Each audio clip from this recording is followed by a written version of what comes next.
Alright guys, how you doing today? This is Kurt's Culinary, and today we're making homemade meatballs.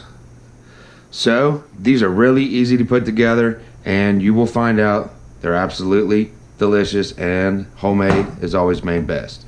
So, this is a pound of ground beef and pork. You need the beef and the pork mixture so you can have a nice tender, juicy meatball.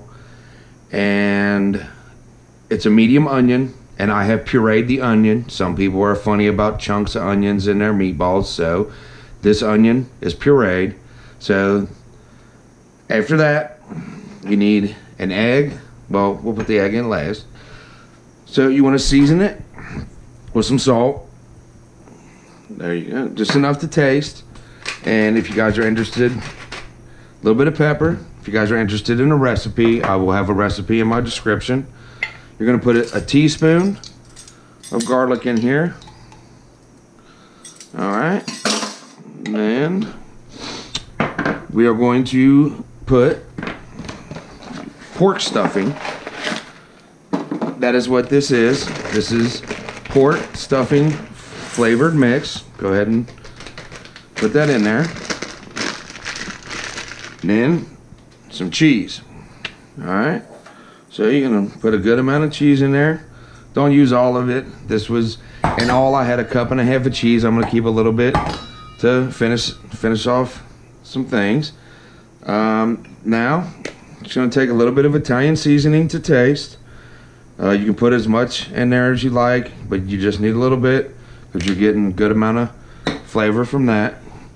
You're gonna take your egg, crack it up. Throw that in there. Alright. And we're going to mix this all up. You want to mix this real good, but not too much, because you don't want to over mix it.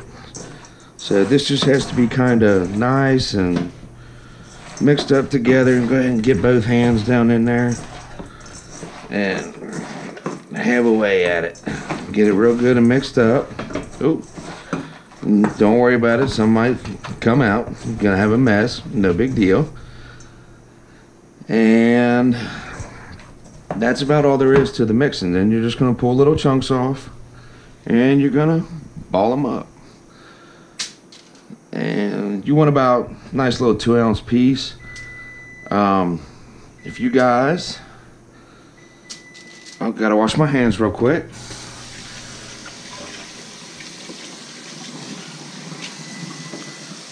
What I've done is, it was 2 pounds of ground beef and 2 pounds, and so I split the recipe in half.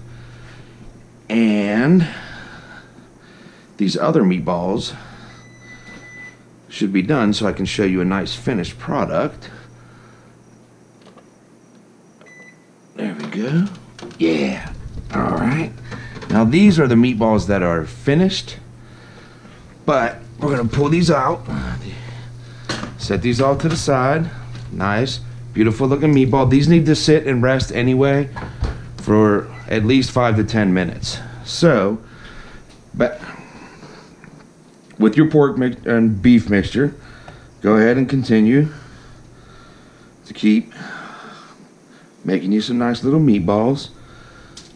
You don't really, these don't have to be perfect. You want to make them real nice, you can get you an ice cream scoop or whatever, but it doesn't have to be great. I mean, it doesn't have to be exactly portioned out. That's why it's homemade. And for the onion, if you guys would like to know how I pureed it, I pureed it with a Ninja, and I have a little Ninja. Only cost me like $20, and it works really, really well. If you don't have a Ninja, you can always just, oops, sorry. You can always put it in a food processor. That would work as well. And or if not, and all you have is a knife, just cut it down as fine as you can, and you know, go with that. I also used dried Italian seasoning. I didn't have any fresh, so that was my alternative. That was all I had to use, so that's what I used.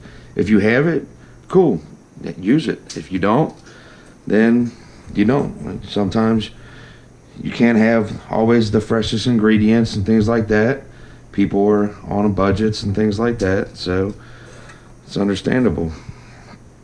All right, so as you see, this makes 3, 6, 9, 12. This is about 13 nice little meatballs.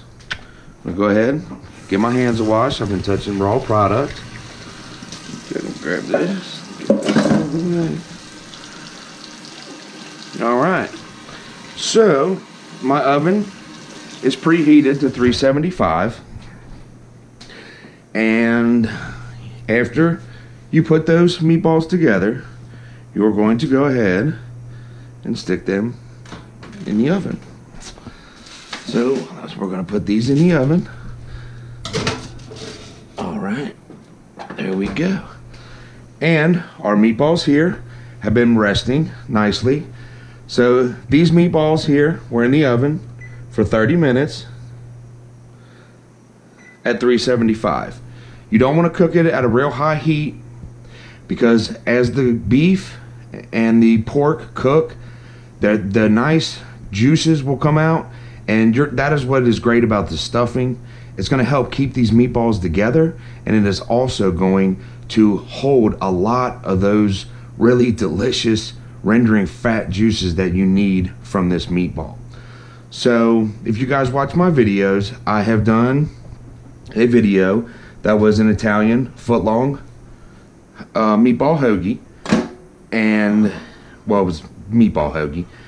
So to give you guys some more options, today I've made up some penne pasta and some marinara to go with the meatballs. So we need a little bit of cheese, a little bit of Italian seasoning. All right, and for plate up, you're gonna go ahead, get your nice little amount of noodles here. I like the penne noodles. They're just nice. You don't really need a lot of them. They take a little bit longer to cook, but they're pretty good. Okay, you're gonna just take a couple of these meatballs, just pull them right off. 1, 2, getting a nice little guy in here. All right, and gonna get you a little bit of marinara sauce.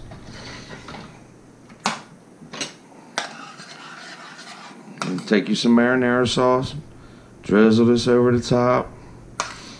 Homemade meatballs are delicious, and they are not expensive to make.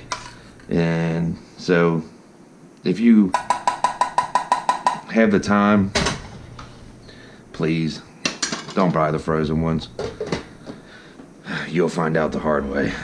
So you just want to take a little bit of parm, shredded Parmesan cheese, sprinkle that over the top. Then you want to hit it with just a little bit of Italian seasoning, just to give it some color, make it look a little pretty for everybody. And that's all there is to it, guys. That's Italian, well, homemade meatballs. They're really good. They're actually kind of fun to put together, and there's really not much to it. Real nice and basic, simple. Don't really cost a lot of money. So this is Kurt's Culinary, and this is homemade meatballs. And I hope you guys like my videos. If you please subscribe. And I also forgot to mention, I apologize, I received a comment that somebody would like to see the meatballs that I made from the foot-long meatball hoagie. So this one's for Lisa. Thank you, and I'll see you guys on the next one.